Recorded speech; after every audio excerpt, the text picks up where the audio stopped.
Bienvenue à tous pour une nouvelle plongée au cœur de l'actualité internationale. Aujourd'hui, on s'attaque à un sujet vraiment captivant, le rapprochement entre le Mali et la Russie. Ah oui, un sujet brûlant d'actualité. On parle d'un véritable changement de cap, pas juste un petit accord en passant, un virage qui pourrait bien transformer tout l'échiquier géopolitique en Afrique. Absolument, ça a le potentiel de rebattre complètement les cartes. Alors vous êtes prêts à explorer cette nouvelle alliance avec nous, à plonger dans les profondeurs de cette relation. Carrément, vous avez hâte de décortiquer tout ça avec vous. Parfait. Alors, pour bien comprendre, on a ce fameux entretien avec le ministre malien des Affaires étrangères, M. Diop. Il a l'air plutôt enthousiaste par rapport à ce partenariat grandissant. Qu'est-ce qui vous a marqué dans son discours ? Ce qui est frappant, c'est la manière dont il insiste sur l'histoire des relations entre le Mali et la Russie.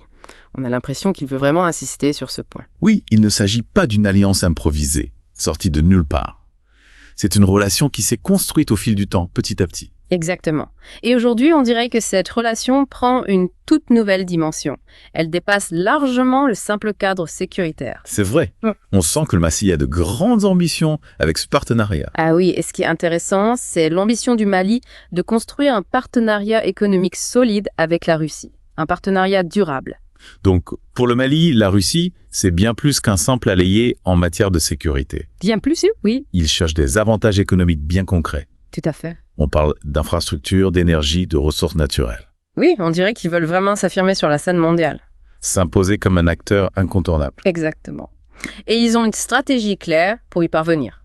Ah bon, ouais. Oui, la délégation ministérielle qui s'est rendue à Moscou s'est concentrée sur 3 points clés. Ah, ça devient intéressant. Dites-moi tout, quels sont ces 3 points clés ? Alors, premièrement, le Mali cherche à sécuriser son approvisionnement en produits essentiels. Le carburant, par exemple, face à toute cette incertitude économique mondiale. Oui, c'est vrai, le contexte est assez incertain. Imaginez assurer la stabilité du pays en garantissant l'accès aux ressources vitales. C'est un enjeu majeur pour le Mali. Effectivement, c'est crucial, surtout dans le contexte actuel. Et les 2 autres points ? Le deuxième point concerne le réseau ferroviaire malien. Ils souhaitent le moderniser, le remettre à niveau. D'accord. Pour stimuler le commerce et puis réduire leur dépendance au transport routier. Oui, qui sont plus vulnérables, aux aléas climatiques, aux problèmes de sécurité. Exactement. C'est une stratégie intelligente pour renforcer l'autonomie du pays. Et le dernier point, le 3e jalon. Le Mali cherche à attirer davantage d'investissements russes. Mais pas seulement dans les secteurs traditionnels. Attention. Ah oui ? Il vise l'industrie manufacturière, les télécommunications, l'agriculture. Une approche diversifiée, donc. Tout à fait. Pour créer des emplois, pour limiter l'impact des sanctions internationales. On comprend mieux pourquoi ce partenariat est si important pour le Mali, mais on ne peut pas ignorer l'éléphant dans la pièce, comme on dit, les sanctions économiques. Quel est leur impact réel sur le Mali ? Ah oui, c'est une question essentielle. M. Diop a fermement condamné les sanctions. Il argue qu'elles pénalisent surtout les populations les plus vulnérables. Oui, difficile de le contredire sur ce point. Et comment le Mali gère-t-il cette situation ? Concrètement, ils ont mis en place des contre-mesures pour s'adapter. Des chaînes d'approvisionnement alternatives, la diversification des partenaires commerciaux, une politique de résilience interne. C'est intéressant ça. Vous pouvez nous donner des exemples concrets de ces alternatives ? Bien sûr. Par exemple, le Mali explore de nouveaux partenariats pour l'importation de produits essentiels comme le blé ou les engrais. Ah oui ? Il ne mise plus uniquement sur les fournisseurs occidentaux. Il se tourne vers d'autres pays, comme la Russie ou la Chine. Donc, ils cherchent à diversifier leurs sources d'approvisionnement Oui, pour ne pas être dépendants d'un seul bloc. exactement. C'est une stratégie qui semble porter ses fruits, car certains prédisaient un effondrement économique en quelques semaines, et pourtant, Oui, et pourtant, le Mali est toujours debout après 5 mois. effectivement, il résiste mieux que prévu. Cela démontre une certaine résilience de l'économie malienne, une volonté de faire face aux difficultés. Parlons maintenant de l'accès aux produits de base, un sujet crucial pour le Mali. On parle d'engrais et de blé, des éléments essentiels pour l'agriculture et l'alimentation. Absolument. La sécurité alimentaire, c'est un enjeu majeur, surtout dans le contexte de crise mondiale que nous traversons. L'agriculture malienne, elle dépend fortement des engrais pour obtenir de bons rendements. Sans engrais, la production de coton et de céréales pourrait chuter. Oui, et ça aurait un impact énorme sur l'économie du pays. Et le blé, c'est un élément essentiel de l'alimentation locale. Une pénurie pourrait entraîner des tensions sociales, voire des troubles. Tout à fait. Comment la Mali s'y prend-il pour garantir son approvisionnement en blé ? Le Mali est conscient de ces risques et il cherche activement des solutions. Ils ont notamment conclu des accords avec la Russie pour l'importation de blé, Ah oui? afin de garantir un approvisionnement stable à des prix abordables. C'est rassurant de voir qu'ils prennent des mesures concrètes pour assurer la sécurité alimentaire de la population. Mais j'ai une autre question. On entend parler d'inquiétudes concernant l'influence extérieure sur la CEDEAO. De quoi s'agit-il exactement? Alors, le Mali semble préoccupé par l'indépendance de la CEDEAO. Ils craignent que l'organisation ne soit influencée par des intérêts étrangers, notamment occidentaux. C'est une accusation grave. Est-ce que le Mali a des preuves de cette influence? Difficile d'avoir des preuves tangibles, mais le Mali souligne certaines décisions de la CEDEAO qui semblent aller à l'encontre des intérêts de certains pays membres, dont le Mali, bien sûr. Donc la question se pose, la CEDEAO agit-elle réellement dans l'intérêt de ses membres ou subit-elle des pressions de puissance extérieure? C'est une question légitime. Et une source anonyme a même déclaré que l'unité africaine pourrait permettre de trouver des solutions sans dépendre de l'étranger. C'est une perspective intéressante qui montre la volonté du Mali de s'affranchir de la tutelle des puissances occidentales. On voit que le Mali veut plus d'autonomie, plus de contrôle sur son propre destin. Cela nous amène à un autre point important, la rupture avec la France après l'opération Barkhane. En effet, c'est un tournant majeur dans la politique étrangère du Mali. Le pays a décidé de réévaluer ses alliances stratégiques, de diversifier ses partenaires. Pourquoi le Mali a-t-il décidé de rompre avec la France? Le Mali reproche à la France son inefficacité dans la lutte contre le terrorisme au Sahel. Ils estiment que l'opération Barkhane n'a pas atteint ses objectifs, que la présence militaire française n'a pas permis de stabiliser la région. Il a donc un sentiment de frustration, voire de déception vis-à-vis de l'ancien allié français. C'est exact. Le Mali veut affirmer sa souveraineté, notamment en matière de sécurité. Et le départ de la présence militaire française marque un tournant dans ce sens. Comprend mieux le contexte de ce rapprochement avec la Russie. Le Mali se tourne vers un nouveau partenaire qui lui offre un soutien différent, peut-être plus en phase avec ses aspirations. C'est une hypothèse plausible. La Russie se présente comme un partenaire fiable, prêt à soutenir le Mali dans sa quête d'indépendance et de sécurité. Mais est-ce que cela signifie la fin de toute collaboration avec la France? Pas forcément. Il y a toujours la possibilité d'une collaboration future, mais dans un cadre moins influent qu'auparavant. Le Mali souhaite garder ses options ouvertes, ne pas dépendre d'un seul partenaire. Intéressant. On voit que le Mali cherche un équilibre dans ses relations internationales. Mais certains perçoivent ce rapprochement avec la Russie et la Chine comme une rivalité avec l'Occident. Qu'en pense le Mali? Monsieur Diop a clairement indiqué que le Mali ne cherche pas à s'engager dans une compétition entre grandes puissances. Il ne s'agit pas de choisir un camp. Exactement. Ce qui compte pour le Mali, c'est de nouer des partenariats gagnant-gagnant, basés sur le respect de sa souveraineté et de ses intérêts, peu importe le pays. En gros, le Mali est ouvert à la collaboration, tant que c'est sur un pied d'égalité et dans son intérêt. C'est bien résumé. Le Mali semble déterminé à tracer sa propre voie, en recherchant des partenaires qui respectent sa vision et ses aspirations. On a couvert beaucoup de terrain dans cette première partie. Merci pour ces analyses éclairantes. On se retrouve très vite pour la suite de notre plongée au cœur de cette alliance Mali-Russie. Avec plaisir. On a beaucoup parlé du contexte géopolitique et économique, mais il est important de se demander comment cette alliance est perçue par la population malienne. Ah oui, c'est vrai. On a un peu survolé cet aspect. Est-ce que les Maliens sont favorables à ce rapprochement avec la Russie? C'est la grande question. Qu'en pensez-vous? Difficile de donner une réponse unanime, je pense. Oui, bien sûr.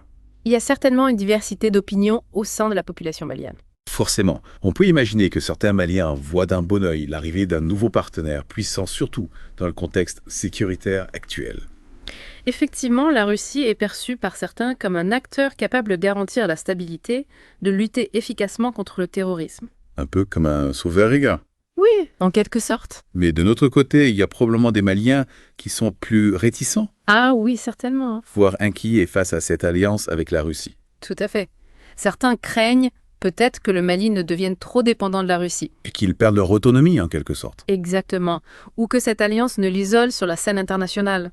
C'est un risque aussi. Et puis, il ne faut pas oublier la question des droits de l'homme. Ah oui, c'est vrai, la Russie n'a pas vraiment un bilan exemplaire sur ce sujet. Disons que ce n'est pas leur priorité. Il y a aussi la question de l'impact économique de cette alliance. Oui, bien sûr. Est-ce que la Russie sera en mesure d'investir massivement au Mali, de créer des emplois? C'est une question cruciale. Pour l'instant, les investissements russes au Mali restent limités. On attend de voir. Oui. Il faudra du temps pour évaluer l'impact réel de cette alliance sur le développement économique du Mali. Revenons un instant sur le volet sécuritaire. La Russie a déjà fourni des équipements militaires au Mali. Oui. Mais est-elle prête à s'engager davantage dans la lutte contre le terrorisme? Envoyer des troupes, par exemple, Hassan. C'est la grande inconnue. La Russie a intérêt à stabiliser le Mali, bien sûr. Pour asseoir son influence dans la région. Exactement. Mais elle est déjà engagée sur d'autres fronts, notamment en Ukraine. C'est vrai. On peut se demander si la Russie a réellement les moyens de ses ambitions au Sahel. C'est une analyse pertinente. Il est possible que la Russie se contente d'un soutien limité sans s'impliquer militairement de manière massive. Ce qui pourrait créer une certaine frustration chez les Maliens, Oui. qui attendent de la Russie une solution miracle à leurs problèmes sécuritaires. Exactement. Il y a un risque de déception si les attentes ne sont pas satisfaites. Il est important de rappeler que la solution au problème du terrorisme au Sahel ne peut pas être uniquement militaire. Je suis d'accord. Il faut aussi s'attaquer aux racines du mal. Oui. La pauvreté, le manque d'éducation, la corruption. Absolument. La lutte contre le terrorisme doit être multidimensionnelle. Parlons maintenant de l'impact de cette alliance sur les relations du Mali avec ses voisins. Comment la CEDEAO perçoit-elle ce rapprochement avec la Russie? Disons que la CEDEAO n'est pas très enthousiaste. Certains pays membres craignent que le Mali ne devienne un point d'ancrage pour l'influence russe en Afrique de l'Ouest. Un cheval de Troie, en quelque sorte. Oui, c'est une image. Cela pourrait créer des tensions au sein de l'organisation régionale. Ou c'est un risque. Le Mali doit trouver un équilibre entre ses aspirations à l'indépendance et la nécessité de maintenir de bonnes relations avec ses voisins. C'est un exercice d'équilibriste. Et qu'en est-il des relations du Mali avec la France? Est-ce une rupture définitive? Et que difficile de le dire avec certitude. Pour l'instant, les relations sont très tendues. Oui, clairement. Mais on peut imaginer une forme de rapprochement à l'avenir. Sous quelles conditions? Il faudrait que la France accepte de traiter le Mali d'égal à égal en respectant sa souveraineté, ses choix stratégiques. Donc la balle est dans le camp de la France. On peut le voir comme ça. Le Mali a clairement indiqué qu'il ne reviendrait pas en arrière sur ses choix. On a beaucoup parlé de la Russie et de la France. Mais il ne faut pas oublier que le Mali se tourne aussi vers d'autres partenaires, Oui, notamment la Chine.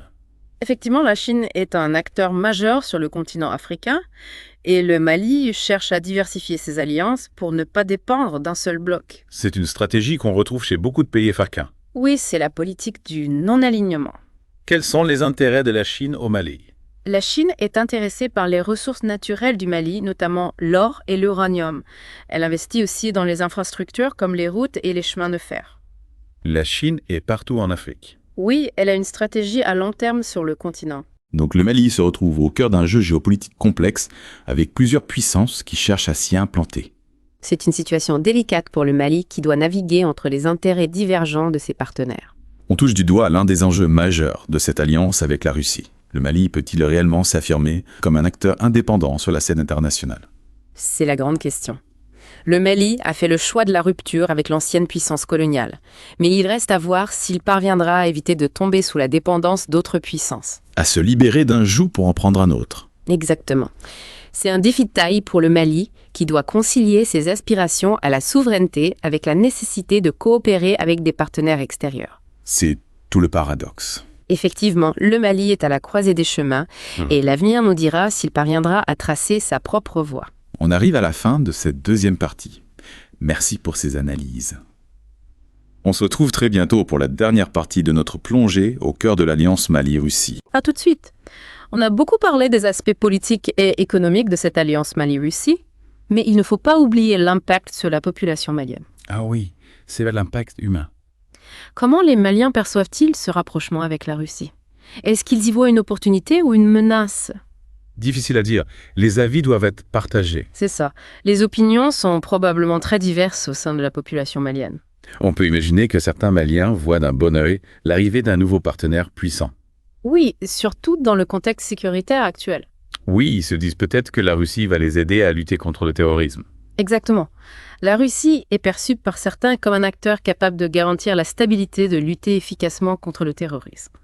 Ils ont l'image d'une puissance militaire. Oui, et puis il y a aussi l'aura de Vladimir Poutine. Ah oui, la figure du chef phare. Exactement. Mais d'un autre côté, il y a sans doute des Maliens qui sont plus sceptiques, Ah oui, forcément. voire inquiets face à ce rapprochement avec la Russie. Tout à fait. Certains craignent peut-être que le Mali ne devienne trop dépendant de la Russie. Un pion de Moscou. Oui, c'est ça. ou que cette alliance ne l'isole sur la scène internationale. C'est un risque aussi. Oh. Et puis, il y a la question du respect des droits de l'homme. Ah oui, c'est vrai, la Russie n'est pas vraiment un modèle en la matière. Disons qu'il y a du travail à faire. Voilà. Et puis, il y a aussi l'impact culturel de cette alliance. Oui. Est-ce que la culture russe va influencer la société malienne? C'est une question intéressante. Il est encore trop tôt pour le dire. Oui. Mais il est certain que l'arrivée de la Russie au Mali aura un impact sur la société malienne. Que ce soit sur le plan culturel, économique ou politique. Tout à fait. On peut s'attendre à des changements. Mais bon, il ne faut pas oublier que le Mali est un pays avec une riche histoire, une culture très ancienne. Absolument. Il a connu de nombreux empires et influences au cours des siècles. C'est vrai, le Mali a toujours été un carrefour, un lieu de rencontre entre différentes cultures. Donc il ne faut pas s'imaginer que la culture malienne va disparaître du jour au lendemain. Non. Elle va sans doute s'adapter, intégrer de nouvelles influences, comme elle l'a toujours fait. Exactement. Le Mali a une grande capacité d'adaptation. En fin de compte, il est encore trop tôt pour tirer des conclusions définitives sur l'impact de cette alliance Mali-Russie. C'est vrai. L'avenir nous dira quelles opportunités et quels défis elle apportera au Mali et à la région. On est un peu dans le flou pour l'instant. Oui, il y a beaucoup d'incertitudes. Mais une chose est certaine, ce rapprochement entre le Mali et la Russie est un événement majeur qui mérite toute notre attention. Tout à fait. On est en train d'assister à un changement de paradigme. C'est une nouvelle ère qui s'ouvre pour le Mali et peut-être pour toute l'Afrique. C'est possible. On vous remercie de nous avoir accompagnés dans cette plongée au cœur de l'actualité internationale. C'était un plaisir. On espère que vous avez apprécié cette exploration et qu'elle vous a donné matière à réflexion. N'hésitez pas à partager vos commentaires et vos analyses sur ce sujet passionnant. On se retrouve très bientôt pour un nouveau Deep Dive. D'ici là, restez à l'écoute du monde. Au revoir!